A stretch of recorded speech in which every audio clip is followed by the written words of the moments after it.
அந்த ஆள் என்னை கண்ணா பண்ணான்னு திட்டி விட்டான் சார், அதை நினைச்சா எனக்கு ரொம்ப வருத்தமா இருக்கு அப்படின்னு சொல்லி கவலைப்பட்டார் ஒருத்தர்.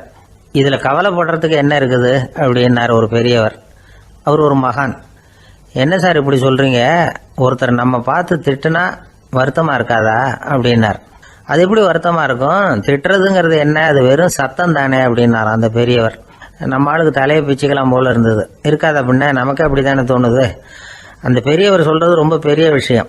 அதை நாம புரிஞ்சிக்க முயற்சி பண்ணலாம்னா நடைமுறை வாழ்க்கைக்கு அது ஒத்து வர்றது மாதிரி தெரிய மாட்டேங்குது. இருந்தாலும் அந்த பெரியவர் அதுக்கு என்னதான் விளக்கம் கொடுக்குறாருன்னு பார்ப்போமே. ஒரு ரயில் போயிட்டு இருக்கு, அதுல ஒரு சாது போயிட்டு இருக்கார். அந்த ரயில் அவர் ஹரித்வாரம் போயிட்டு இருக்கார். அவரு ரயில்ல ஏகப்பட்ட கூட்டம். நம்ம ஊர் ரயில் கேட்க வேணும், டிக்கெட் வாங்கிட்டு கொஞ்சம் பேர், வாங்காத கொஞ்சம் பேர். அது என்னத்துக்கு அனாவசியமா டிக்கெட் அப்படிங்கிற நினைப்புல பாதி பேர். இந்த கூட்டத்துக்கு மத்தியில அந்த சாதுவும் போயிட்டு இருக்கிறார். உட்கார்றதுக்காக இருந்த இடத்துல ஒரு ஆள் படுத்திருக்கிறான், கொஞ்சம் முரட்டு ஆசாமி. அவன் காலு பக்கத்துல கொஞ்சோண்டு இடம் பாக்கி இருந்தது. அந்த இடத்துல இந்த சாது உட்காந்துருந்தார். மெதுவா உட்காந்துக்கிட்டார் போய். ஆனா அந்த ஆளு ராத்திரி பூரா இவரை காலால உதச்சிக்கிட்டே இருக்கிறான். அது இவருக்கு ரொம்ப அவமானமா பட்டது. அதனால துக்கம் ஏற்பட்டது. இருந்தாலும் அதை ஒரு மாதிரியா சகிச்சுக்கிட்டே இவர் வந்து சேர்ந்தார். பொழுது விடிஞ்சது. அந்த சாது ஹரித்வார் வந்து சேர்ந்தார். அங்க ஒரு பெரிய ஞானியை சந்திச்சார். ராத்திரி ரயில்ல அந்த ஆளு உதைச்சதையும் அதனால தனக்கு ஏற்பட்ட துக்கத்தையும் இந்த சாது அந்த ஞானி கிட்ட சொன்னார். சொல்லிவிட்டு, ஏன் சுவாமி, எனக்கு துக்கம் ஏற்பட்டதே அது தப்பா அப்படின்னு கேட்டார். தவறுதான் அந்த ஞானி. உனக்கு இன்னமும் தேக அபிமானம் போகலைங்கிறது தான் அது காட்டுது. அஷ்டாவக்ரர் என்ன சொல்றார் தெரியுமா, உண்மையான ஞானி யாராவது தன்னை வந்தனை செய்தால் அதற்காக சந்தோஷப்பட மாட்டார், யாராவது நிந்தனை செய்தால் அதற்காக வருத்தப்பட மாட்டார் அப்படின்னு சொல்றார். நிந்தனைங்கிறது ஒரு ஒலி தான். தேகாபிமானம் இருக்கிற வரைக்கும் இந்த ஒலி நம்மளை வேதனைப்படுத்தும். நான் தேகம் இல்லை, ஆத்மா அப்படிங்கிற நினைவு இருந்தா இந்த ஒலி நம்மளை பாதிக்காது. மனு என்ன சொல்றார் தெரியுமா, ஒரு சாதகன் பாராட்டுதலை விஷம்னு நினைச்சு பயப்படணும், அவமானத்தை அமிர்தம்னு நினைச்சு சந்தோஷப்படணுங்கிறார்.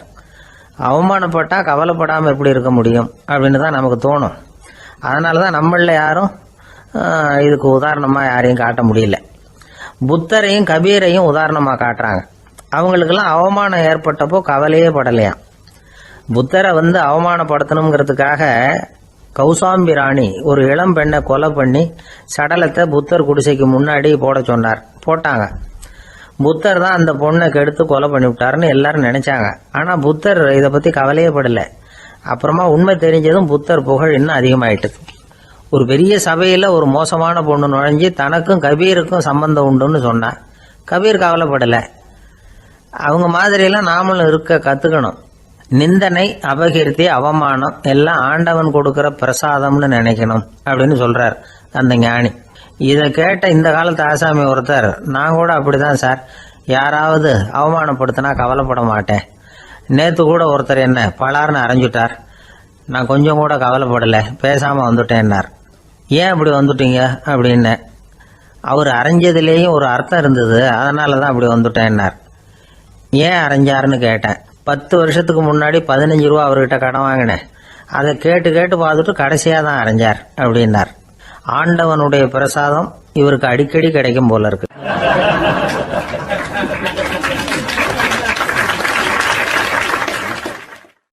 இந்த உலகமே ஒரு நாடக மேடை, நாம எல்லாரும் நடிகர்கள். இது ஞானிகள் சொல்றது. இது ஒரு பக்கம் இருக்கட்டும். இந்த உலகத்துக்குள்ள எத்தனையோ நாடக மேடைகள், எத்தனையோ நடிகர்கள், எத்தனையோ நாடகங்கள், இதெல்லாம் எப்படி ஆரம்பமாச்சு அதுதான் இன்னைக்கு தகவல். அதாவது ஆதி மனிதன் பேச ஆரம்பிக்கிறதுக்கு முன்னாடி சைகையாலேயே எல்லாத்தையும் சொல்லிக்கிட்டு இருந்தான். அதனால அப்பவே நடிப்பு ஆரம்பமாயிட்டுது. முதல்ல ஒரு வேட்டையத்தான் அவன் நடிச்சு காட்டியிருப்பான். இவன் எப்படி போனான், எதிரில் மிருகம் எப்படி வந்தது, அதோட எப்படி சண்டை போட்டான், எப்படி அடிச்சு கொண்டுகிட்டு வந்தான், இதை அப்படியே மற்றவங்களுக்கு நடிச்சு காட்டியிருப்பான். ஏன்னா மொழி கிடையாது. இந்த காலத்துல எல்லாம் நாடகங்கள்ல நடிக்கிறவங்கள நடிகர்கள்ங்கிறோம். ஒரு காலத்துல இவங்களுக்கு என்ன பேரு தெரியுமா, திஸ்பியர்கள் அப்படின்னு பேராம். இதுக்கு காரணம் உண்டு.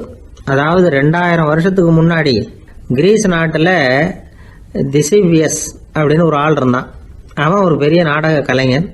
அவன் சில இளைஞர்களை சேர்த்துக்கிட்டான், பயிற்சி கொடுத்தான், நாடக குழுவை உருவாக்கினான். நடிகர்களையும் நாடகத்துக்கு தேவையான பொருள்களையும் ஏற்றிக்கிட்டு போகிறதுக்கு ஒரு வண்டியையும் தயார் பண்ணான். அந்த வண்டியிலேயே அவன் கிரேக்க நாடு பூராவும் சுற்றினான். ஊர் ஊராக நாடகம் போட்டான். ஒரு ஊருக்கு போனதும் அங்கே நாடகம் நடத்த தியேட்டர் இருக்கா அப்படிங்கிறதெல்லாம் பார்க்கறது இல்லை அவன். ஏன்னா அப்போலாம் தியேட்டர்னா என்னென்ன தெரியாது. நாடகம்னா அது ஒரு மூடிய கொட்டைக்குள்ளே தான் நடத்தணுங்கிறது அப்போ யாருக்குமே தோணலை. இந்த வண்டி போகும், அதுவே ஒரு பகுதி அப்படியே ஒரு மேடை மாதிரி விரிச்சிக்கும். அதில் ஏறி நின்றுக்கிட்டு நாடகத்தை நடித்து காட்டுவாங்களாம். மக்கள்லாம் எதிரில் தரையில் உட்காந்து அதை பார்த்துக்கிட்டு இருக்கிறது. உலகத்தின் முதல் நடமாடும் தியேட்டர் இதுதானா. இந்த திசைபிஎஸ் தான் முதலாக உலகத்தில் நாடகம்ங்கிற பொழுதுபோக்கை நடத்தி காட்டினவன் அப்படின்னு சொல்கிறாங்க. அவன் சொந்தமாக நாடகம் எழுதுனா, நடித்தான், நாடகத்தை இயக்கினான். அதனால தான் அவனை first man of the theatre அப்படின்னு சொல்லுவாங்க. அவன் தான் நாடக மேடையின் முன்னோடி. கிரேக்கர் காலத்திலேயே நாடக ஆசிரியர்கள், நடிகர்கள், ரசிகர்கள் இவங்கெல்லாம் உருவாயிட்டாங்களாம். நாடகத்தின் சரித்திரத்தில் இந்த 3 பிரிவும் ரொம்ப முக்கியம். அதாவது கிரேக்க தியேட்டர்கள்லாம் திறந்த வெளி மேடைகள் தான். பெரும்பாலும் மலைச்சரிவுகள், அதுவே படிப்படியாக பண்ணியிருப்பாங்க. கீழே அரைவட்ட வடிவில் மேடை, அதுக்கு ஆர்கெஸ்ட்ரான்னு பேர். பிற்காலத்தில் இதில் உட்காந்து இசைக்குழுவினர் வாய்ச்சதுனால இசைக்குழுவுக்கே ஆர்கெஸ்ட்ராங்கிற பேர் வந்துட்டுது. இப்போ கிரேக்க தியேட்டர்களில் ஒன்று, அதோட காலம் கிமு 340. அதை இன்னமும் பாதுகாத்து வச்சிருக்கிறாங்களாம். எபிடாரஸ் அப்படிங்கிற இடத்துல அது இருக்குதான். இன்னமும் அந்த தியேட்டரை பயன்படுத்திக்கிட்டு வர்றாங்களாம். சிறந்த கிரேக்க நாடகங்கள்லாம் அங்கே நடிக்கிறாங்களாம். ஆரம்ப காலத்திலேயே கட்டணம் கிடையாது. அப்புறம் பின்னாடி தான் நுழைவு கட்டணம்லாம் அப்படியே வந்துட்டு தான். நடிகர்கள் பளபளப்பான ஆடைகள் உடுத்தி இருப்பாங்களாம். இந்த குதிகால் உயர்ந்த காலணிகள் போட்டிருப்பாங்களாம். இதெல்லாம் பழைய குறிப்புகள். பலவிதமான உருவங்களில் மாஸ்க் அப்படின்னு சொல்லப்படுற முகமூடி. அதனால ஒரே நடிகர் பல வேடங்களில் நடிக்கிறது உண்டான்.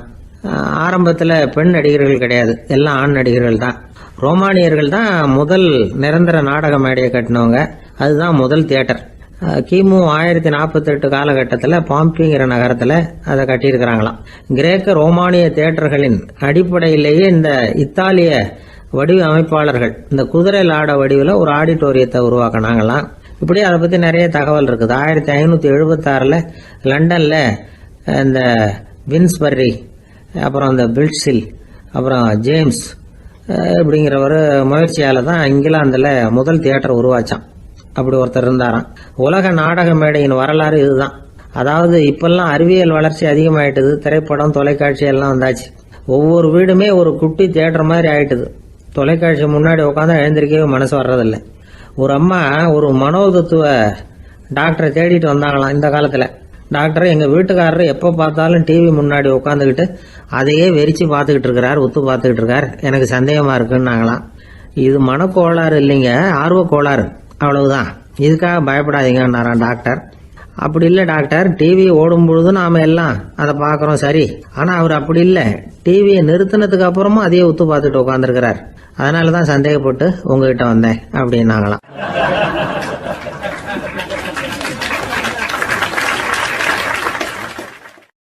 ஒரு ஊரில் ஒரு ராஜா இருந்தார்.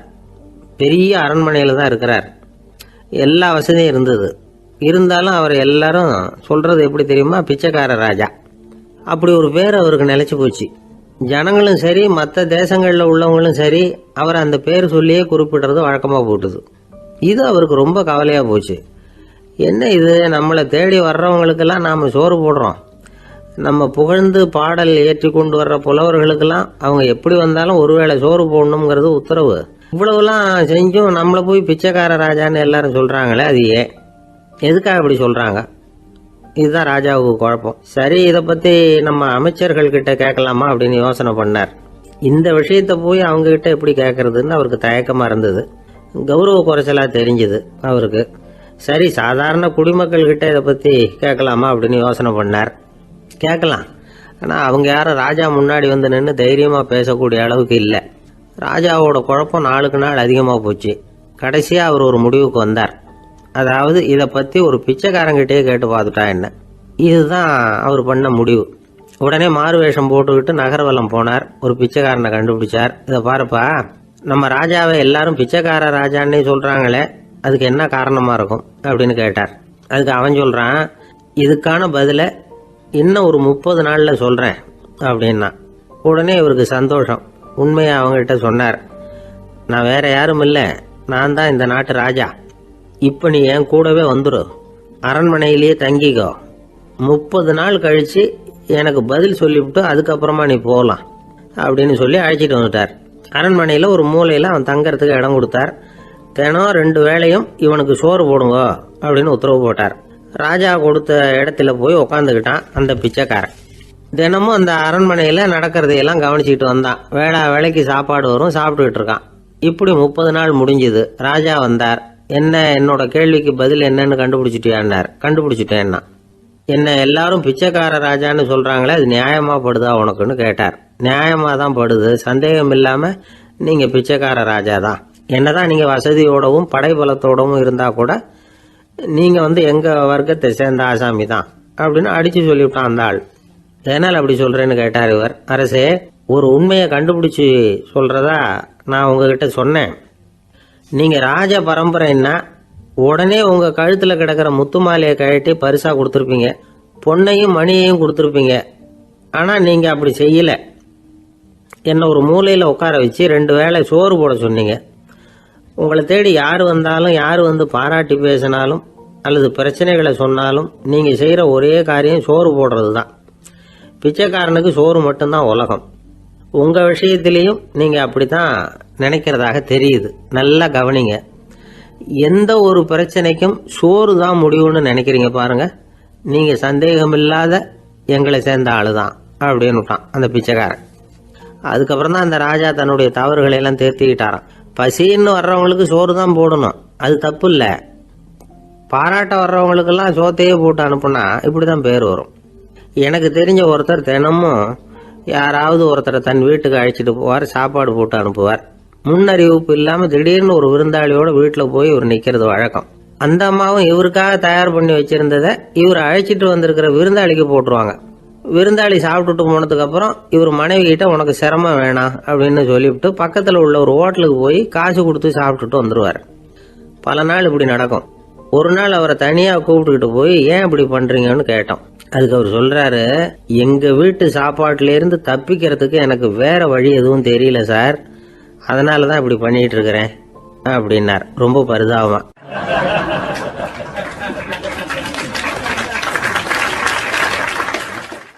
ஒரு மனுஷனுக்கு 3 விதத்துல கர்வம் உண்டாகிறதுக்கு வாய்ப்பு உண்டு. பணம், பதவி, புகழ். பணம் அதிகமாக வந்தால் கர்வம் வரலாம், பதவி பெருசாக வந்துட்டுதுன்னா கர்வம் வரலாம், புகழ் அதிகமாக போனாலும் கர்வம் வரலாம். இந்த 3 வகையான கர்வத்துக்கும் இடம் கொடுக்காம இருக்கிறாங்க பாருங்க, அவங்க தான் சிறந்த மனிதர்கள். ஒரு பெரிய பொறுப்பில் இருக்கிறவங்களுக்கு கர்வம் வந்துடக்கூடாது. அப்படி வந்துட்டுதுன்னா அது எல்லாருக்கும் இடைஞ்சல். ஒரு ராஜா இருந்தார். அவர் ஒரு நாள் தன்னுடைய தலைநகரத்தை சுற்றி வந்துக்கிட்டு இருந்தார். ஒரு இடத்துல ஒரு அழகான நிலத்தை பார்த்தார். ஆஹா, இந்த இடத்துல நமக்குன்னு ஒரு மாளிகையை கட்டினா எவ்வளோ நல்லா இருக்கும் அப்படின்னு நினச்சார். ராஜா நினச்சா அது முடியாத காரியமா? சரி, இந்த நிலம் யாருக்கு சொந்தம்னு விசாரிங்க அப்படின்னார் பக்கத்தில் இருந்தவங்கக்கிட்ட. அவங்கெல்லாம் ஓடி போய் விசாரித்தாங்க. அந்த இடம் ஒரு வயசான கிழவிக்கு சொந்தம், வயசான அம்மாவுக்கு சொந்தமாக. அந்த அம்மா தான் அதில் ஒரு குடிசையை போட்டு குடியிருந்துக்கிட்டு இருக்கிறாங்க. சரி, அந்த நிலத்துக்கு ஒரு விலையை நிர்ணயம் பண்ணி அதை அந்த வயசான அம்மா கிட்ட கொடுத்துருங்க அப்படின்னு உத்தரவு போட்டார் ராஜா. ஆனால் அந்த அம்மா, இது எங்கள் பூர்வீக இடம், இதை விற்க மாட்டேன் அப்படின்னு சொல்லிவிட்டுது.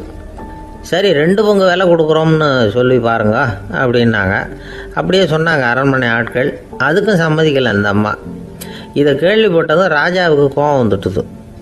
தன்னுடைய ஆளுங்களை கூப்பிட்டார். போய் அந்த குடிசையை பிரித்து எறிங்க, காசெல்லாம் ஒன்றும் கொடுக்காதீங்க அப்படின்னு கத்தினார். அவ்வளோதான். அடுத்த நிமிஷம் அரண்மனை ஆசாமிகள் போனாங்க, குடிசையை பிரித்து எரிஞ்சாங்க.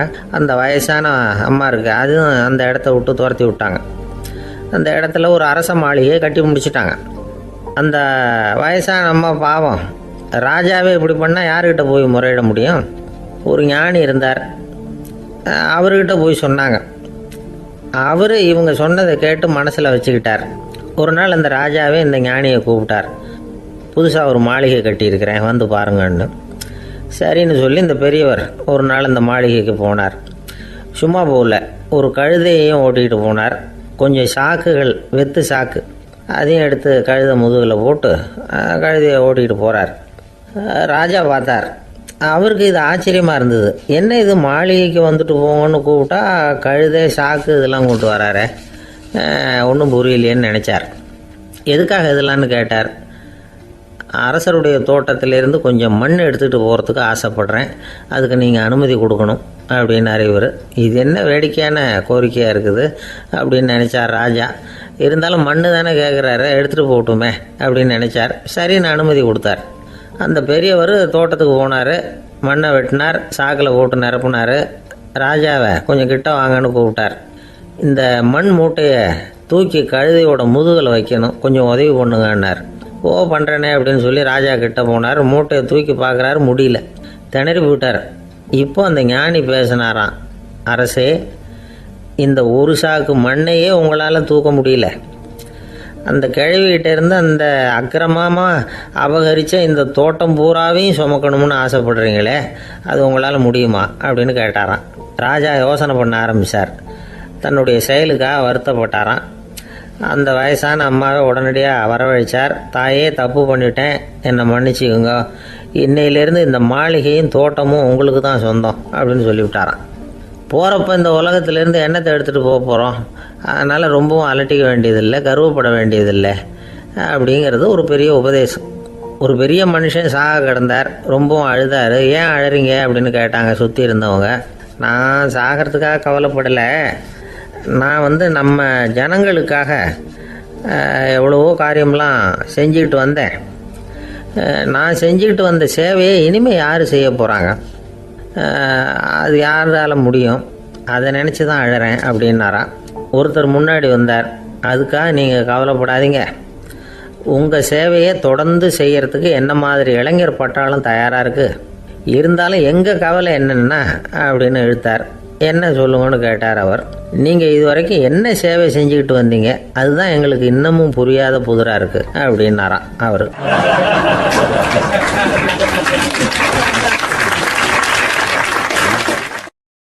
ஒரு அம்மா தெருவில் உட்காந்து என்னத்தையோ தேடிட்டு இருக்கிறாங்க.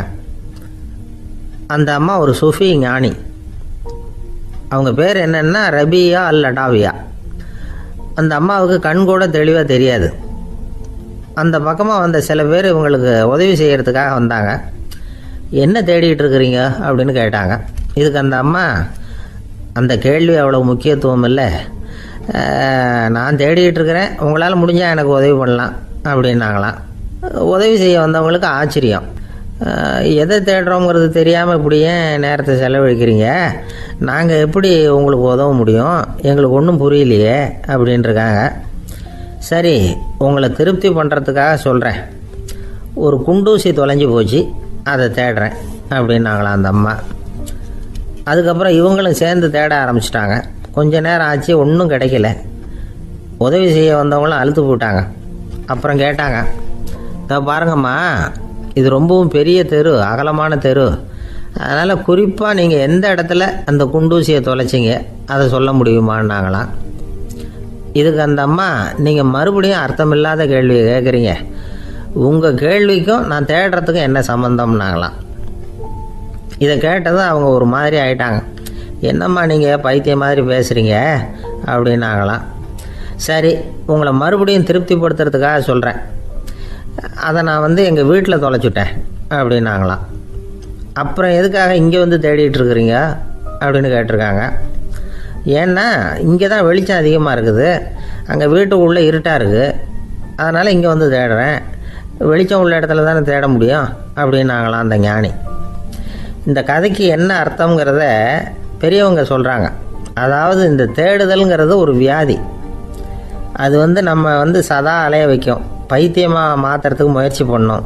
ஒரு காலம் அது நிறைவு அடையவே அடையாது. வாழ்வுங்கிறது ஒரு புரிந்து கொள்ள முடியாத சதா இயங்கி கொண்டிருக்கிற ஒரு செயல். அதுக்கு ஆரம்பமும் இல்லை, முடிவும் கிடையாது. எதையோ தேடணும் அப்படிங்கிற உந்துதல் நமக்குள்ளே இருக்கும், ஆனால் குறிப்பாக எதை தேடிட்டு இருக்கிறோம் அப்படிங்கிறது புரியாது. அப்படி ஏதாவது ஒன்றை தேடி அடைஞ்சிடுறோம்னு வச்சுக்கோங்க, உடனே ஒரு அதிருப்தி வந்துடும். அதனால் வாழ்க்கைங்கிறது சலிப்பு நிறைந்தது அப்படிங்கிற எண்ணத்தை உண்டாக்கிக்கிறோம். ஒன்று அடைஞ்சதுக்கு அப்புறம் இன்னொன்று தேட ஆரம்பிச்சிருவோம். ஆக இந்த தேடல்ங்கிறது நாம் ஒன்று அடைஞ்சாலும் அடையாவிட்டாலும் தொடர்ந்து நடந்துக்கிட்டு தான் இருக்கும். இதுக்கு முடிவே கிடையாது. இந்த உண்மையை நாம் நல்லா புரிஞ்சுக்கணும் அப்படிங்கிறது பெரியவங்களுடைய கருத்து. ஏழையும் தேடுறான், பணக்காரனும் தேடுறான், நோயாளியும் தேடுறான், நோய் இல்லாதவனும் தேடுறான், அதிகாரம் உள்ளவனும் தேடுறான், அதிகாரம் இல்லாதவனும் தேடுறான், முட்டாளும் தேடுறான், அறிவாளியும் தேடுறான். ஆனால் யாரும் இதை தான் தேடி சாதிக்க போகிறோம், இதுதான் முடிவு அப்படின்னு திட்டவட்டமாக சொன்னதில்லை. ஒன்று அடைஞ்சதும் இன்னொன்று தேட ஆரம்பிச்சிடுறாங்க, அவ்வளோதான். அதாவது உங்களின் தேடுபவர் உங்கள் உள்ளே தான் இருக்கிறார், அவரை தேடி கண்டுபிடியுங்கள். இதுதான் ஞானிகள் நமக்கு சொல்லுகிற ஒரு ஆலோசனை. நம்மால் ஒருத்தன் ஜெயிலில் இருந்தான். இன்னொரு கைதி அவனை பார்த்து கேட்டான், ஏன்பா உன்னை பார்க்குறதுக்கு வெளியிலேருந்து யாருமே இங்கே வர்றது இல்லையே, உனக்கு சொந்தக்காரங்களே கிடையாதா அப்படின்னு கேட்டானா. ஏன் இல்லை, எனக்கு சொந்தக்காரங்க நிறைய பேர் உண்டு, அவங்க என்னை பார்க்க வராததுக்கு காரணம் வேற அப்படின்ட்டுருக்கான் இவன். என்ன காரணம்னு கேட்டான் அவன். அதுக்கு இவன் சொன்னானா, அதுக்கு என்ன காரணம்னா அவங்க எல்லாரும் இங்கே உள்ளேயே இருக்கிறாங்க அப்படின்னானா.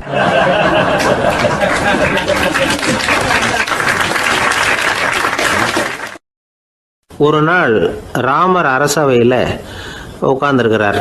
ராமராஜ்யம் நடந்துக்கிட்டு இருந்த நேரம். அந்த சமயத்தில் ஒரு நாய் அரச சபைக்கு வந்துதான். அது தலையில் அடிபட்டு ரத்தம். அந்த கோலத்தில் அது அங்கே வந்தது. எல்லாரும் ஆச்சரியமாக அதை பார்த்தாங்க. ராமரும் அந்த நாயை பார்த்தார். நீங்கள் வந்த காரியம் என்ன, என்ன நடந்தது, எதுவாக இருந்தாலும் பயப்படாமல் சொல்லு அப்படின்னார்.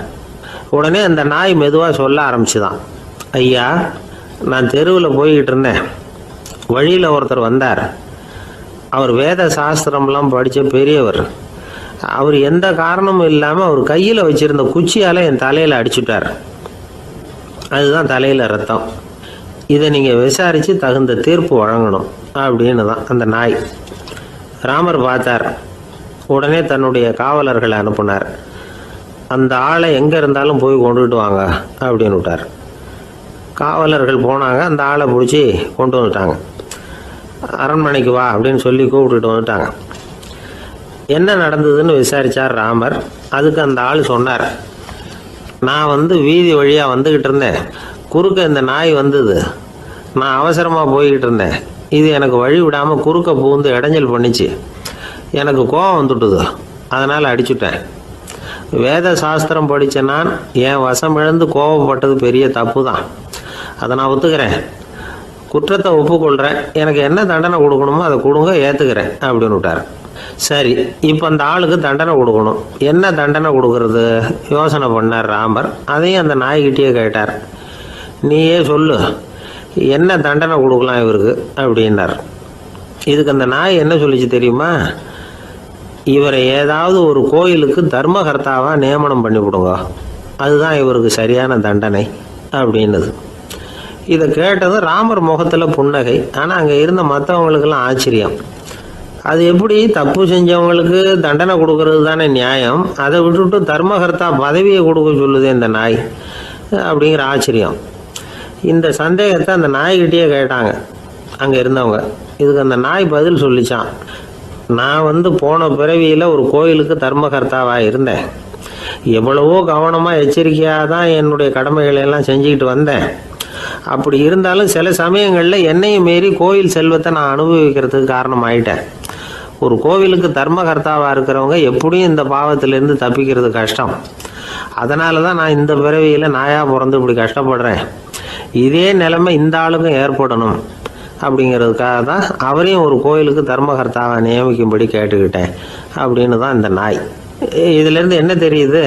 எந்த பதவியில் நாம் இருந்தாலும் நமக்கு தெரியாமல் கூட அதை தவறாக உபயோகப்படுத்தக்கூடாதுங்கிறத இதிலேருந்து புரிஞ்சுக்கணும். இல்லைன்னா அடுத்த பிறவியில் நாயாக பிறந்து எங்கேயாவது போய் வாலாட்டிட்டு நிற்க வேண்டியது தான்.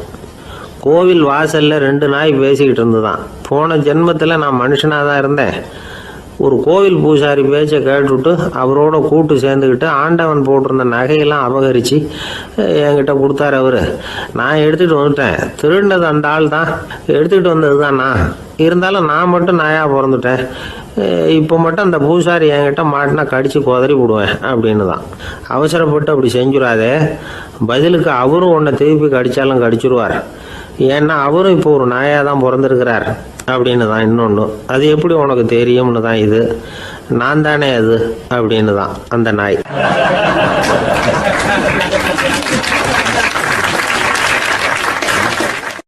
நம்மக்கிட்ட ஒருத்தன் தப்பாக நடந்துக்கிட்டானா உடனே நாம் என்ன செய்வோம்? கையை ஓங்கிட்டு அவனை அடிக்க போவோம். நாம் அவங்ககிட்ட அவனை விட ஒருபடி மேலாக தப்பாக நடந்துக்குவோம். ஆனால் பெரியவங்கள்லாம் அப்படி நடந்துக்கிறது இல்லை. இன்னா செய்தாரை ஒருத்தல் அவர் நாண நன்னயம் செய்து விடல் அப்படின்னு வள்ளுவர் சொல்லியிருக்கார் இல்லையா? அதுக்கு தகுந்த மாதிரி நடந்துக்குவாங்க. பாயசித் விஸ்தாமிங்கிறவர் ஒரு பெரிய ஞானி. அவர் ஒரு நாள் ராத்திரி ரொம்ப நேரம் மசூதியில் இருந்துட்டு வீட்டுக்கு திரும்பி வந்துகிட்டு இருக்கிறார். வழியில் ஒரு குடிகாரன், அவன் கையில் ஒரு இசைக்கருவி, அதை கண்ணா பின்னான்னு மீட்டிக்கிட்டு வாய்க்கு வந்தபடி என்னத்தையோ பாட்டுன்னு நினச்சிக்கிட்டு பாடிக்கிட்டு அவன் பாட்டுக்கு கிடக்கிறான் வழியில். அதோடு இருந்தாலும் பரவாயில்ல, அந்த பக்கமாக வழியில் போகிறவங்க வர்றவங்களையெல்லாம் பார்த்து கண்ணா பின்னான்னு திட்டிக்கிட்டு இருக்கிறான், ரொம்ப வளர்க்குறான். பாயசீத் பிஸ்தாமிங்கிற அந்த பெரியவர் அந்த வழியாக போகிறார். அவனை பார்க்குறார். அவனுடைய நிலைமையை பார்த்துட்டு பரிதாபப்படுறார்.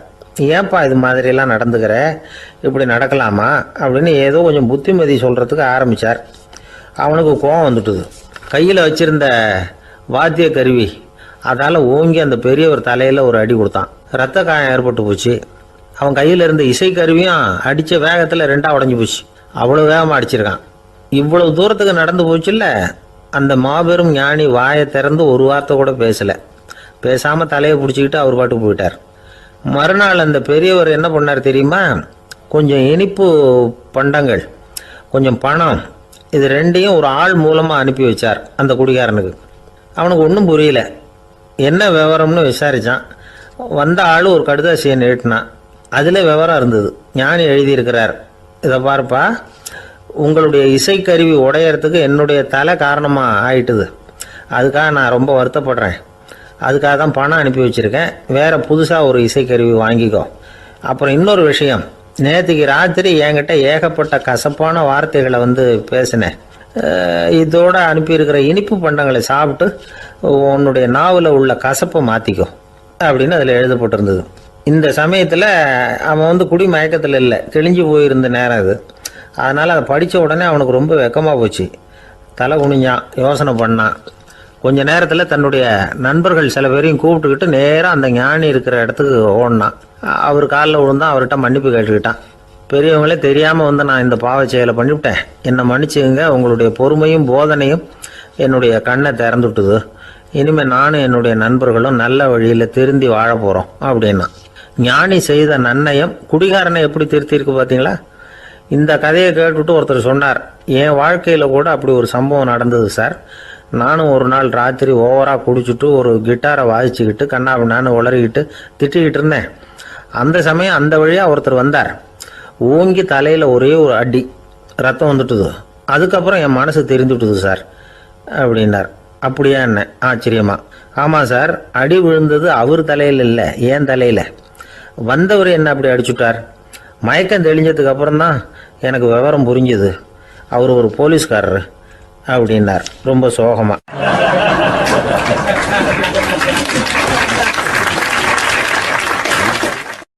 அந்த ஆளுக்கு பேச தெரியாது, அவர்கிட்ட கொஞ்சம் எச்சரிக்கையாக நடந்துக்கோ அப்படின்னு சொல்கிறது உண்டு. அப்படின்னா என்ன அர்த்தம்? அவர் இன்னமும் குழந்தையாகவே இருக்கிறாரு, இன்னும் பேச்சு வரலன்னு அர்த்தம்? அப்படி இல்லை, அவருக்கு நாகரிகமாக பேச தெரியலன்னு அர்த்தம். பேசுறதுங்கிறது மனுஷனால் மட்டுமே முடியக்கூடிய ஒரு காரியம்.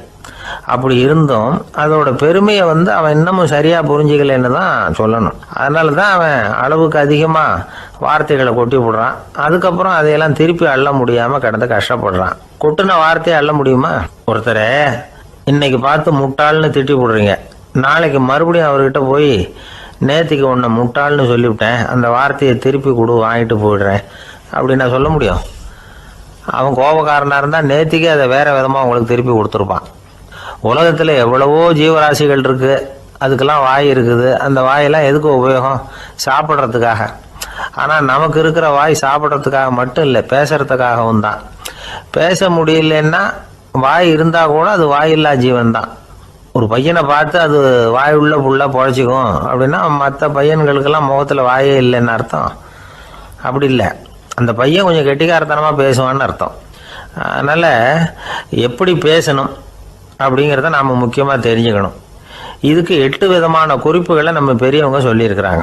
பேச்சுக்கு 8 அங்கங்கள் உண்டு அப்படின்னு அவங்க சொல்கிறாங்க.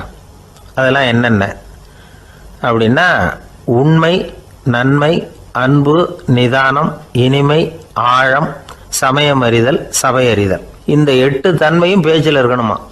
இதையே கொஞ்சம் விவரமாக சில பேர் போர்டில் எழுதி வச்சுருப்பாங்க. அதாவது எழுத்துலையாவது அதெல்லாம் இருக்கட்டுமே அப்படின்னு நினச்சி நீங்கள் கூட சில இடங்களில் இதை பார்த்துருக்கலாம். அதாவது உண்மையே பேசுக, நன்மையே பேசுக, அன்பாக பேசுக, நிதானமாக பேசுக, இனிமையாக பேசுக, ஆழமுடையதாக பேசுக, சமயமறிந்து பேசுக, சபையறிந்து பேசுக, இப்படி எழுதி வச்சுருப்பாங்க. இந்த 8 அம்சமும் சரியாக பொருந்தி இருந்தால் தான் அது பேச்சு. மற்றதெல்லாம் பேச்சாகிடாது. பேச்சு ஒரு சிறந்த கலை. எல்லாத்தையும் விட பேசாமல் இருந்தும் பழகணும், அது ரொம்ப முக்கியம்.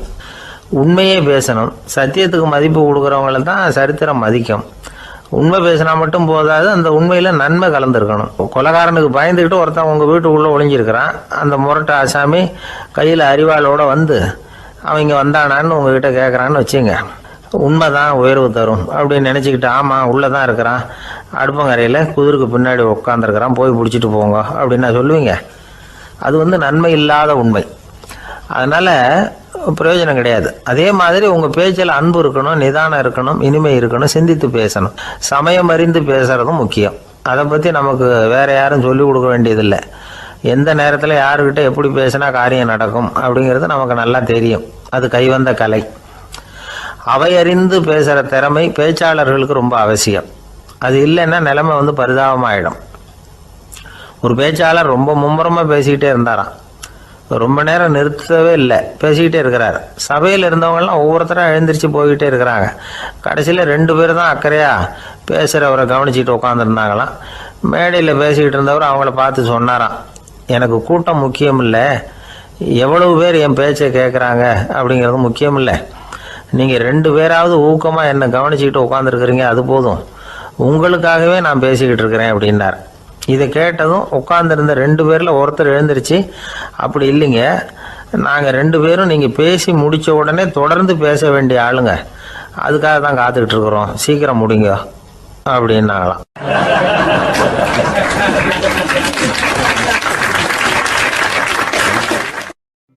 இந்த காலத்துக்குள்ள ஒருத்தன் தன்னோட அப்பாவை பார்த்து சொன்னான், அப்பா நான் உனக்கு உதவி செய்யலாம்னு நினைக்கிறேன், என்ன உதவி செய்யணும்னு சொல்லு அப்படின்னா. நீ சும்மா இருந்தால் அதுவே எனக்கு செய்கிற பெரிய உதவிடா அப்படின்னார் அப்பா. சும்மா இருக்கிறதும் ஒரு உதவி தான், அது மாதிரி மௌனமும் ஒரு சமூக சேவை தான் அப்படிங்கிறார் காஞ்சி பெரியவர். நமக்கு 5 புலன்கள் இருக்குது, மெய், வாய், கண், மூக்கு, செவி. இந்த 5லேயும் அதிகப்படியான வேலை எதுக்குன்னு நினைக்கிறீங்க? வாய்க்கு தான். ஏன்னா அதுக்கு 2 வேலை. இப்போ கண்ணுக்கு பார்க்குறது மட்டும்தான் வேலை, காதுக்கு கேட்குறது மட்டும்தான் வேலை, மூக்குக்கு வாசனை அறியறது தான் வேலை, உடம்புக்கு உணர்றது மட்டும்தான் வேலை. ஆனால் வாய் அப்படி இல்லை, அதுக்கு 2 வேலை. சாப்பிட்றதும் அதுதான், பேசுகிறதும் அதுதான். அதாவது வாய் ஒன்று தான் கர்மேந்திரியமாகவும் இருக்குது, ஞானேந்திரியமாகவும் இருக்குது அப்படின்னு சொல்லுவாங்க. சாப்பாட்டில் உட்காந்தா எந்தெந்த ஆகாரம் என்னென்ன ருசின்னு அறிவிக்கிற வேலையும் செய்யுது. சபையில் உட்காந்தா பாடுறது, பேசுறது, சிரிக்கிறது, இது மாதிரியான வேலையும் செய்யுது. இன்னொரு வித்தியாசம், கண்ணு, காது, மூக்கெல்லாம் ஸ்ட்ரெயின் பண்ணிக்கிட்டு வேலை செய்கிறதில்ல. ஒரு ரோஜா பூவை பார்த்தா உடனே மூக்கு அப்படியும் இப்படியும் அசைய ஆரம்பிக்கிறதில்ல. ஒரு சங்கீதத்தை கேட்ட உடனே காது ஆட ஆரம்பிக்காது. ஆனால் வாய் அப்படி இல்லை, அது பேசினாலும் சரி சாப்பிட்டாலும் சரி அசைஞ்சு தான் ஆகணும். ஆக மற்றதை விட வாய்க்கு வேலை ஜாஸ்தின்னு தெரியுது. சாப்பிட்றது, பேசுறது அப்படின்னு 2 காரியம் அதுக்கு. இப்படி 2 காரியம் இருக்கிறதுனால அது 2ஐயும் பாதியாக குறைச்சிக்கணுங்கிறது கடவுள் அபிப்பிராயமாக இருக்கணும் அப்படிங்கிறார் காஞ்சி பெரியவர். ஆனால் இப்போ நாம் அப்படியா நடந்துக்கிறோம்? அதுக்கு நேர்மாறாக நடந்துக்கிறோம். நாம் சாப்பிட்றதும் அதிகம், பேசுகிறதும் அதிகம். 2 வேலையையும் தேவைக்கு அதிகமாகவே செய்கிறோம். வாய் தான் ரொம்ப ஓவர் ஒர்க்குடு. அதுக்கு ஓய்வு கொடுத்தா உடம்பும் நல்லாயிருக்கும், உலகமும் நல்லாயிருக்கும். மௌன விரதம் இருக்கிறதெல்லாம் எதுக்காக நினைக்கிறீங்க? இதுக்காக தான். இந்த காலத்தில் மௌனமாக இருக்கிறவங்கெல்லாம் மகத்தான தொண்டு செய்கிறாங்க அப்படின்னு தான் சொல்லணும். சத்தம் அதிகமாக போய் தான் சவுண்டு பொல்யூஷன் வருது. அது மட்டும் இல்லை, மௌனமாக இருந்தால் சண்டை சச்சரவே வராது. மௌனம் கலக நாஸ்தி. ஆக இதுவும் ஒரு சமூக சேவை தான். நமக்கு தான் வாய் இருக்குதுங்கிறதுக்காக வசமாக சாப்பிட்றதும் தப்பு, வளவளன்னு பேசுகிறதும் தப்பு. ஒரு கருத்தை சொல்கிறதுக்கு ஒரே ஒரு சொல்லு போதும் அப்படின்னு இருக்கும்பொழுது 2 சொற்களை செலவு பண்ணாதே. எவ்வளவு சொன்னாலும் அதனால் ஒரு பயனும் விளையாது அப்படின்னு தெரிய வருமேயானால் அந்த ஒரு சொல்லையும் விரயம் பண்ணாதே அப்படிங்கிறார் ஒரு அறிஞர். எல்லா குணங்கள்லேயும் மௌனம்தான் சிறந்தது அப்படிங்கிறார் ஒருத்தர். மௌனமாக இருக்கிறது மூலமாக மற்றவர்கள் குறைகளை நம்மளால் தெரிஞ்சிக்க முடியும். அதே சமயத்தில் நம்மக்கிட்ட இருக்கிற குறைகளை மற்றவங்களுக்கு தெரியாமல் மறைச்சிக்கவும் முடியுங்கிறார் அவர். உண்மைதானே? ஒரு பெரிய மேடை பேச்சாளர், பொது வாழ்க்கையில் 25 வருஷ காலமாக ஈடுபட்டிருக்கிறவர். அவர் மனைவி ஒரு நாள் சொன்னாங்க, எங்கள் வீட்டுக்காரர் 25 வருஷ காலமாக பொது வாழ்வில் ஈடுபட்டிருந்தா கூட இந்த மாதம் 10ஆம் தேதியிலேருந்து தான் மக்களுக்கு சேவை செய்ய ஆரம்பிச்சிருக்கார் அப்படின்னு நாங்கள் ரொம்ப பெருமையாக. 10ஆம் தேதிக்கு அப்படி என்ன விசேஷம் அப்படின்னு கேட்டோம். அன்னையிலேருந்து தான் அவர் மேடையில் பேசுகிறத நிறுத்தினார் அப்படின்னாங்க அந்த அம்மா.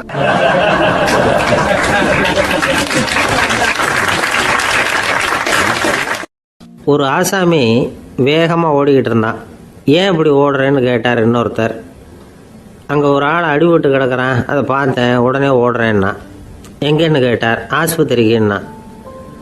ஒரு ஆள் அடிபட்டு கிடக்கிறத பார்த்தா உடனடியாக நாம் செய்ய வேண்டியது முதல் உதவி, அதுக்கப்புறம் தான் ஆஸ்பத்திரி. இன்றைக்கி விபத்துங்கிறது சர்வசாதாரணமாக நடந்துக்கிட்டு இருக்குது. வாகன விபத்து, வெடிகுண்டு விபத்து, தீ விபத்து, கட்டடம் சரியறது, பூகம்பம், இப்படி நிறைய நடக்குது.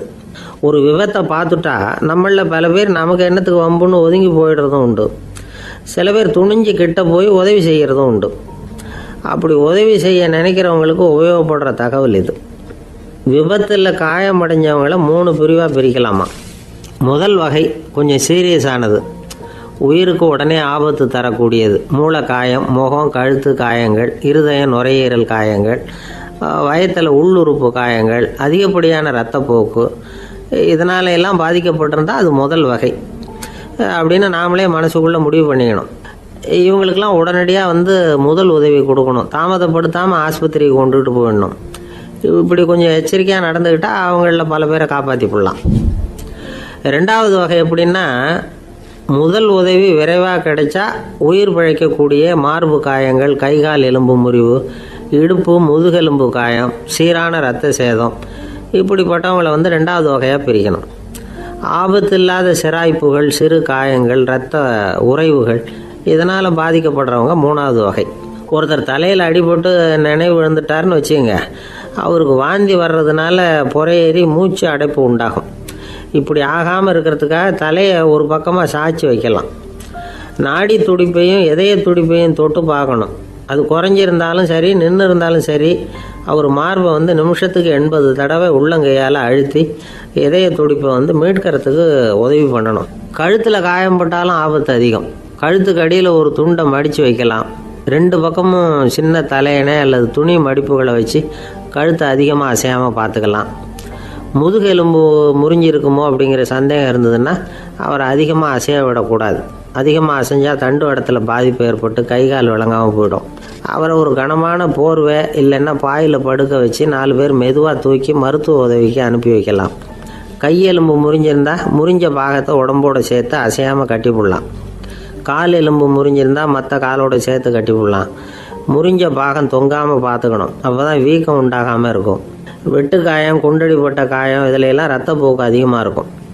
ரத்தம் வெளியேற ஆபத்து அதிகம். சுத்தமான துணியை பல மடிப்புகளை மடித்து காயத்தின் மேலே வச்சு அழுத்தமாக ஒரு 10 நிமிஷம் பிடிச்சிக்கணும். ரத்தம் நின்ன உடனே காயத்துக்கு கட்டு போடலாம்.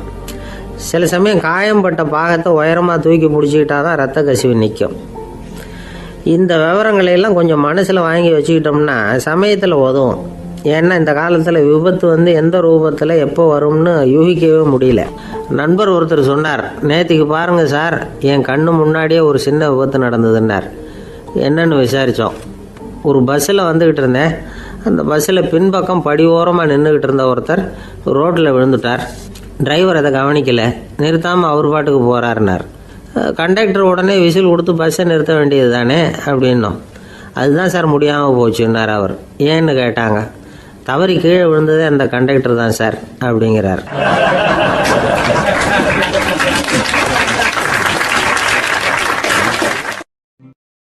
ஒரு நண்பர் அவசரமாக என்கிட்ட ஓடி வந்தார். அப்புறம் சொன்னார், என்னால் நம்பவே முடியல சார், என் பையனா இப்படி அப்படின்னு சொல்லி ஆச்சரியப்பட்டார்.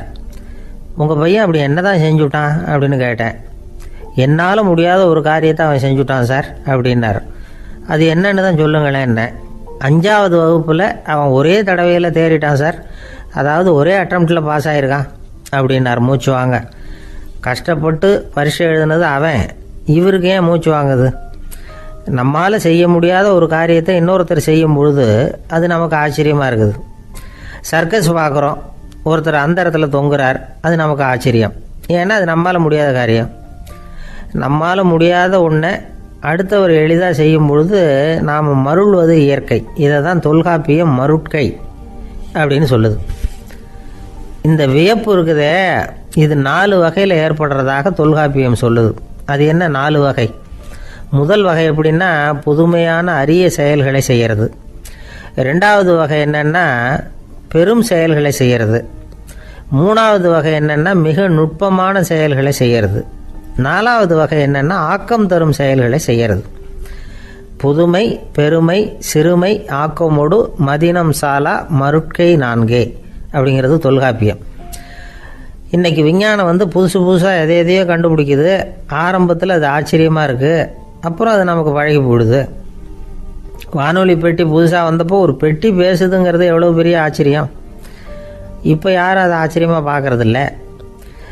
மதினம் சாலா மருட்கை அப்படின்னு ஒரு சொற்றொடர் வருது பாருங்க, அதில் கருத்தாழம் உண்டு.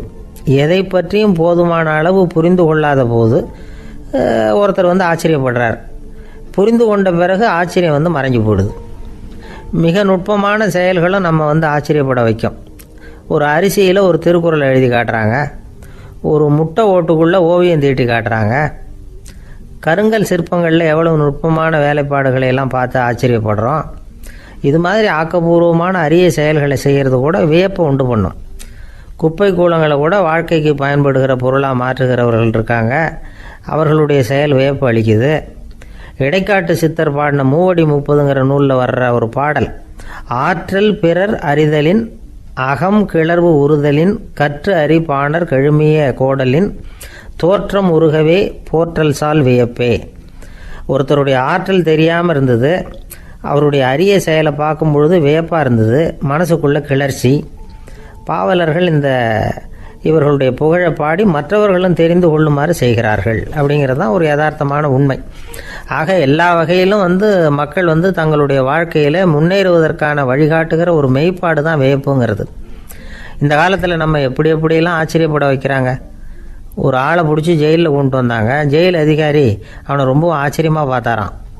இவன் கேட்டான், ஏன் சார் அப்படி பார்க்குறீங்க, நான் இப்போ இங்கே வர்றது உங்களுக்கு ஆச்சரியமாக இருக்குதா அப்படின்னு கேட்டிருக்கான். இதுக்கு ஜெயில் அதிகாரி சொல்லியிருக்கார், நீ இப்போ இங்கே வந்ததில் எனக்கு ஒன்றும் ஆச்சரியம் இல்லைப்பா, ஏற்கனவே நீ இங்கேருந்து விடுதலையாகி போய் 6 மாதம் ஆச்சு, இவ்வளவு லேட்டாக வர்றியே அதுதான் எனக்கு ஆச்சரியமாக இருக்குது அப்படின்னாராம்.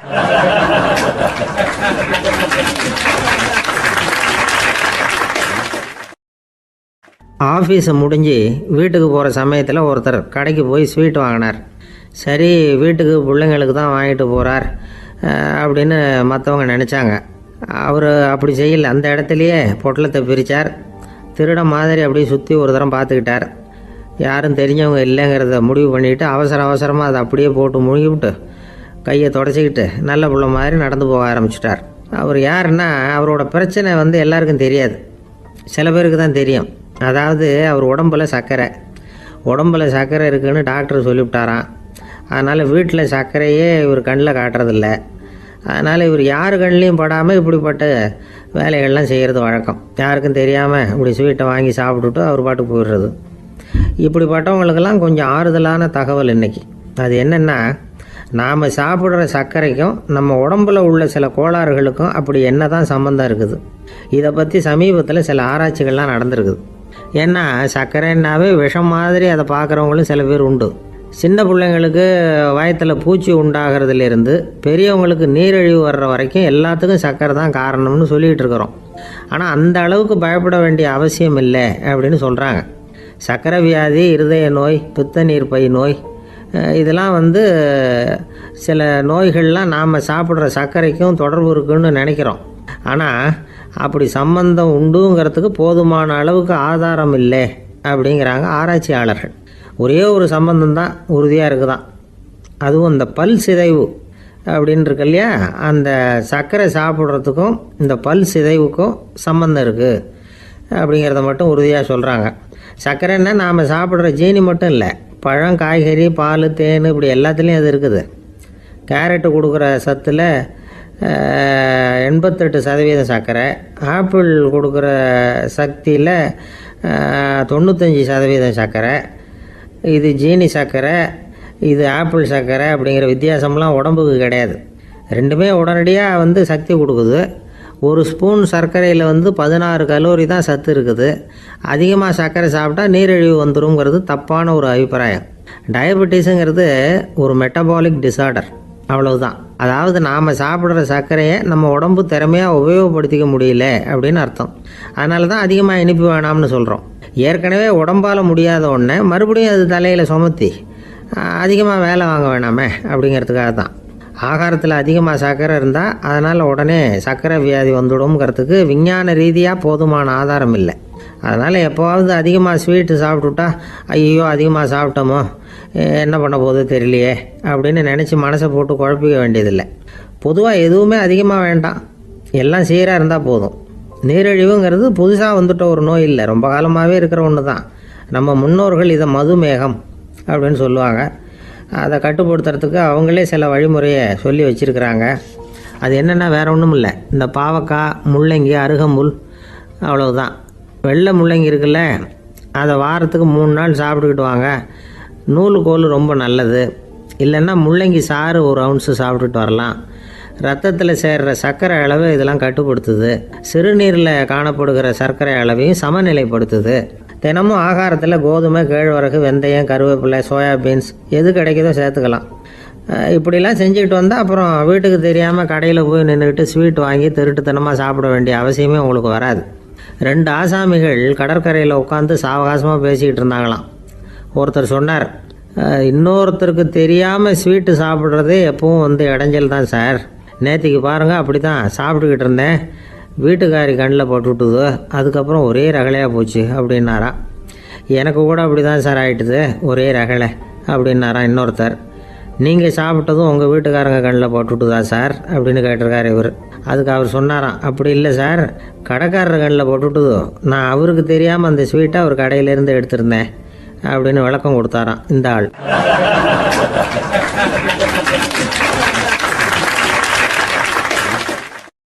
அம்மாக்காரங்களுக்கு அடிக்கடி ஏற்படுற கவலை ஒன்று உண்டு. அதாவது குழந்தை சரியாக சாப்பிட மாட்டேங்குதே அப்படிங்கிற கவலை. இவங்கெல்லாம் ஒரு விஷயத்த நல்லா புரிஞ்சுக்கணும். குழந்தைகள்ங்கிறவங்க பெரியவங்க மாதிரி இல்லை. அவங்க கடிகாரத்தில் மணியை பார்த்துட்டு சாப்பிட்றதுக்கு உட்கார்ற ரகம் கிடையாது. பசிச்சா சாப்பிடுவாங்க, இல்லைன்னா விளையாடுவாங்க அல்லது தூங்குவாங்க. அது புரியாமல் அவங்கள கட்டாயப்படுத்தி அல்லது மிரட்டி சாப்பிட வைக்கிறது ரொம்ப தப்பு. ஒரு 8 மாத குழந்தைக்கு 3 மணி நேரத்துக்கு ஒரு தடவை பசிக்கும்.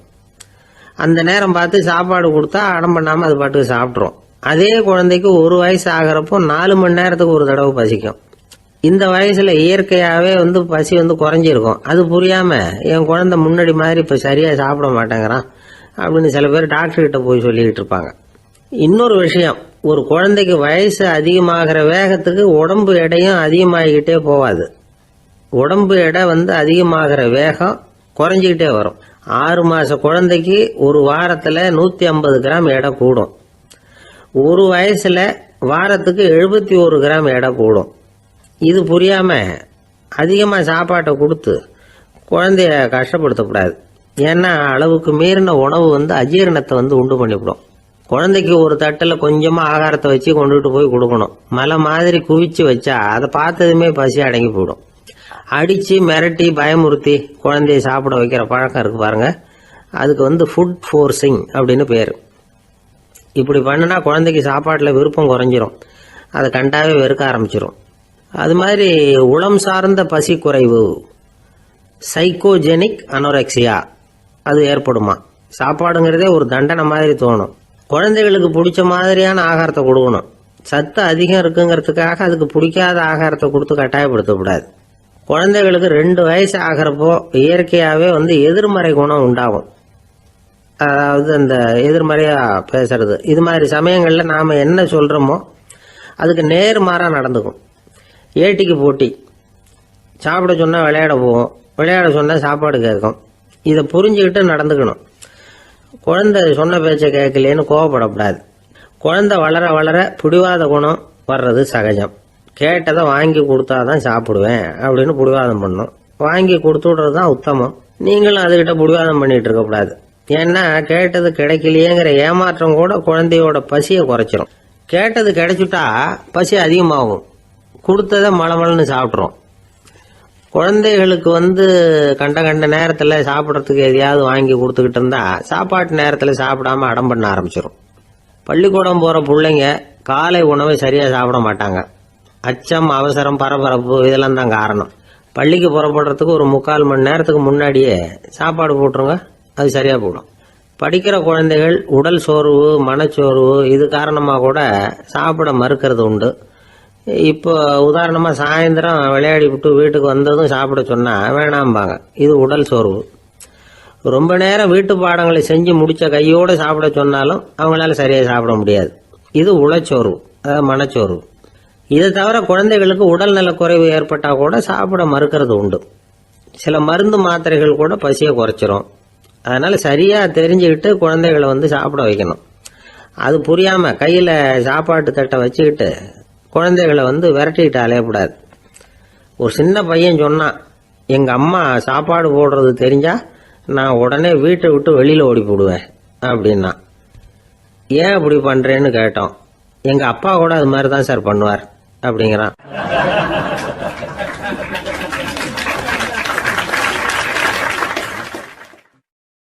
ஒரு அரசனும் அமைச்சரும் ஒரு நாள் ரொம்ப சாவகாசமாக பேசிக்கிட்டு இருந்தாங்களாம். அரசன் அமைச்சரை பார்த்து ஒரு கேள்வி கேட்டிருக்கார். ஏங்க அமைச்சரே, ஆசை இல்லாத ஒரு மனுஷனால இருக்க முடியுமா அப்படின்னு. ஏன் முடியாது, துறவி அப்படிங்கிறவங்கெல்லாம் அப்படிப்பட்டவங்க தானே அப்படின்னாராம் அமைச்சர். அவங்கெல்லாம் உண்மையிலேயே ஆசையை விட்டவங்க தானா அப்படின்னு கேட்டாரா ராஜா. அப்படிதான் இருக்கணும் அப்படின்னாராம் அமைச்சர். அப்படின்னா ஆசையே இல்லாத ஒரு உண்மையான துறவியை நான் பார்க்கணுமேன்னார். அது என்ன பிரமாதம், அதுக்கு நான் ஏற்பாடு பண்ணுறேன் அப்படின்னுட்டார் இவர். சொல்லிவிட்டு உடனே புறப்பட்டு போனார். அங்கே தேடினார். அப்புறம் தான் அவருக்கு புரிஞ்சுது உண்மை துறவியை கண்டுபிடிக்கிறது எவ்வளவு கஷ்டமான காரியம்னு. இருந்தாலும் ராஜா கிட்ட சொல்லியாச்சே உண்மை துறவியை காட்டுறேன்னு. இப்போ என்ன பண்ணுறது? ராஜா கிட்ட சொன்னபடி நடக்கலைன்னா அவருக்கு கோபம் வந்துடும். அமைச்சர் ஒரு யோசனை பண்ணார்.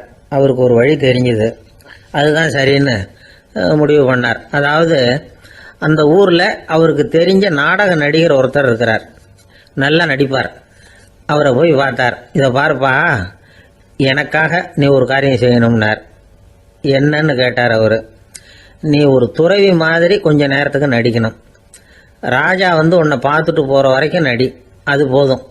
அதுக்காக உனக்கு 10,000 ரூபா தரேன் அப்படின்னார். அவர் எந்த காலத்தில் இவ்வளவு பணத்தை மொத்தமாக பார்த்துருக்கார். அதனால் உடனே சரின்னு ஒத்துக்கிட்டார். அமைச்சர் அரண்மனைக்கு திரும்பி வந்தார். என்ன அமைச்சரே, இன்னுமா ஒரு உண்மையான துறவி கிடைக்கலன்னார். உண்மையான துறவி ஒருத்தரை இப்போ தான் கொஞ்ச நேரத்துக்கு முன்னாடி பார்த்து பேசிவிட்டு வர்றேன். அவர் நம்ம ஊருக்கு வெளியில் குளத்தங்கரையில் உள்ள ஒரு ஆலமரத்துக்கு அடியில் உட்காந்துருக்கிறார் அப்படின்னார் இவர். அப்படின்னா உடனே புறப்படுங்க அப்படின்னார் ராஜா. பரிவாரங்களோடு புறப்பட்டார். அங்கே அந்த மரத்தடியில் அந்த ஆள் வேஷம் போட்டுக்கிட்டு துறவி மாதிரி உட்காந்துருக்கிறான். ராஜா நேராக போனார். அந்த துறவி காலில் பொத்துன்னு விழுந்து வணங்கினார். உடனே ராணியும் அவர் காலில் விழுந்தாங்க. அடுத்தபடியாக அமைச்சர் விழுந்தார். அவருக்கு தெரியும் இது நம்ம ஆள் தான்னு. இருந்தாலும் என்ன பண்ணுறது, நேரம். அப்புறம் பரிவாரங்கள்லாம் துறவி காலில் விழுந்து ஆசீர்வாதம் வாங்கிட்டாங்க. ராஜா அப்புறமா தங்கத்தட்டில் பொண்ணையும் பொருளையும் வச்சு அந்த துறவிகிட்ட ரொம்ப பணிவாக நீட்டுறார். தாங்கள் தயவு பண்ணி இதை ஏற்றுக்கணும் அப்படின்னு வேண்டிக்கிட்டார். அந்த துறவி பற்று இல்லாமல் அதை பார்த்தார். எல்லாத்தையும் திறந்துட்ட எனக்கு இதெல்லாம் எதுக்காக அப்படின்னு சொல்லி அதை மறுத்துட்டாராம். ஆஹா, உண்மையான துறவியை பார்த்துட்டோம் அப்படிங்கிற ஆனந்தம் அரசருக்கு. ரொம்ப நிம்மதியாக திருப்தியாக திரும்பி வந்தார் அரண்மனைக்கு. அதுக்கப்புறம் அமைச்சர் யாருக்கும் தெரியாமல் அந்த துறவிகிட்ட ஓடினார். சொன்ன பிரகாரம் பணத்தை நீட்டினார். இந்தப்பா, நான் உங்ககிட்ட சொன்னபடி 10,000 ரூபா பணம் எடுத்துக்கோ அப்படின்னார். அந்த ஆள் ராஜா கிட்ட சொன்னது மாதிரியே எல்லாத்தையும் திறந்துட்டோம், எனக்கு இதெல்லாம் எதுக்காக வேணாம் அப்படின்னு விட்டாராம். நடித்த வரைக்கும் போதும்பா, இனிமேல் இந்த நாடக வசனம்லாம் வேணாம், வேஷத்தை கலைச்சிரு, பணத்தை வாங்கிக்கொண்டார். இல்லைங்க, இது வேஷம் இல்லை, இது வசனமும் இல்லை, இது உண்மை. கொஞ்ச நேரம் துறவி மாதிரி நடித்ததுக்கே இந்த தேசத்து ராஜா ராணி அமைச்சர் பரிவாரங்கள் எல்லாம் என் காலில் விழுந்து வணங்குறாங்க. அப்படின்னா உண்மையான துறவியாக இருக்கிறது எவ்வளவு பெருமையான விஷயம். நான் உண்மையான துறவியாக ஆக போகிறேன், அப்படி முடிவும் பண்ணிட்டேன் அப்படின்னார் அந்த நடிகர். வேஷம் கூட எப்படிப்பட்ட விளைவுகளை உண்டு பண்ணுது பார்த்தீங்களா. நம்மால் ஒருத்தன் ரொம்ப வசதியாக தான் இருந்தான், ஒரு நாள் அவன் சொத்து பூரா திருட்டு போட்டுது. அதுக்கப்புறம் இவன் துறவி மாதிரி ஆயிட்டான், ஊர் ஊராக சுற்றினான், ஒரு குருநாதரை தேடி கண்டுபிடிச்சான், அவர்கிட்ட சீடனாக சேர்ந்துக்கிட்டான். அவனை பார்த்து ஒருத்தர் கேட்டார், நீ உண்மையான சீடன் தானான்னு. இல்லைங்க, சீடன் மாதிரி நடிச்சுக்கிட்டு இருக்கிறேன் அப்படின்னா. அது குரு துரோகம் இல்லையா அப்படின்னு கேட்டார் அவர். இல்லைங்க, நான் பண்ணது குரு துரோகம் இல்லை, என் குரு பண்ணது தான் துரோகம். என்னுடைய பணத்தை கொள்ளையடிச்சது இவர் தான், அதை எங்கே வச்சிருக்காருன்னு கண்டுபிடிக்கிறதுக்காக தான் இவர்கிட்ட வந்து சீடனாக சேர்ந்துருக்கிறேன் அப்படின்னானா.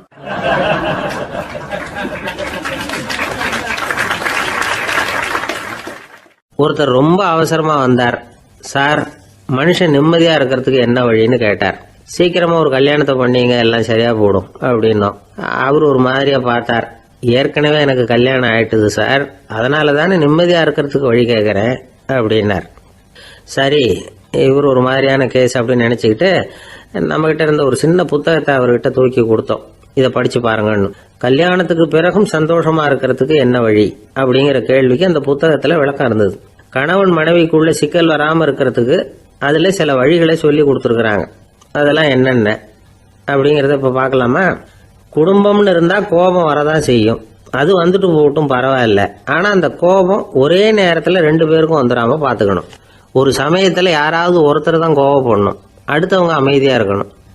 அதுக்கப்புறம் இவர் அமைதியான உடனே அவங்க ஆரம்பிச்சுக்கலாம். கோபமாக ஏதாவது சொன்னால் உடனே கோபமாக பதில் சொல்லக்கூடாது, கொஞ்சம் பொறுத்து கோபம் தீர்ந்த உடனே அந்த பதிலை சொல்லலாம். அப்போ பதில் கோபமாக இருந்தால் கூட அது அவ்வளோ பெருசாக தெரியாது. அற்ப விஷயத்துக்கெல்லாம் காய்ச்சி மூச்சுன்னு கத்திட்டு இருக்கக்கூடாது. உங்கள் 2 பேருக்குள்ள ஒரு தர்க்கம் ஆரம்பமாயிட்டுதுன்னு வச்சுக்கோங்க, கடுமையாக 2 பேரும் விவாதம் பண்ணுறீங்க. உங்களில் ஒருத்தர் இதில் ஜெயிக்கணும்னா அது நீங்களாக இருக்க வேணாம், அடுத்தவங்க ஜெயிக்கிறதுக்கு நீங்கள் துணையாக இருங்களேன். அப்படின்னா நீங்கள் கொஞ்சம் விட்டு கொடுக்கணும், அவ்வளவுதான். ஏதாவது குத்தம் சொல்லணுமா, செஞ்ச தப்பை சுட்டி காட்டணுமா, விமர்சனம் பண்ணணுமா, பண்ணுங்க, வேணான்னு சொல்லலை. ஆனால் சொன்னதை அப்படி சொல்கிறத கொஞ்சம் அன்பாக இதமாக சொல்லுங்க. எப்போ நடந்த தவறுகளை எல்லாம் இப்போ போய் மறுபடியும் ஞாபகப்படுத்திட்டு இருக்க வேண்டாம். நான் அப்போவே சொன்னேன் இந்த புடவை வேணாம்னு, நீங்கள் தான் கேட்கல, இப்போ பாருங்கள் கிழிஞ்சு போச்சு இப்படின்னு கத்துனாங்க ஒரு அம்மா. எப்போ சொன்னீங்கன்னு கேட்டால் ஒரு 10 வருஷத்துக்கு முன்னாடி தீபாவளி சமயத்தில் அப்படிங்கிறாங்க. அது என்ன இன்னும் அப்படியே புதுசாகவே இருக்கும்?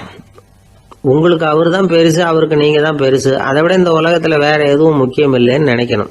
நீ தான் என்னுடைய உலகம்னு எத்தனை தடவை சொல்லியிருப்பீங்க? அதெல்லாம் வெறும் வசனமாக போயிடக்கூடாது.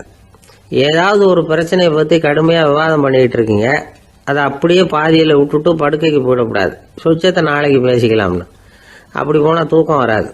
பிரச்சனையை ஒரு முடிவு பண்ணிக்கிட்டு அதுக்கப்புறமா தூங்க போகணும்.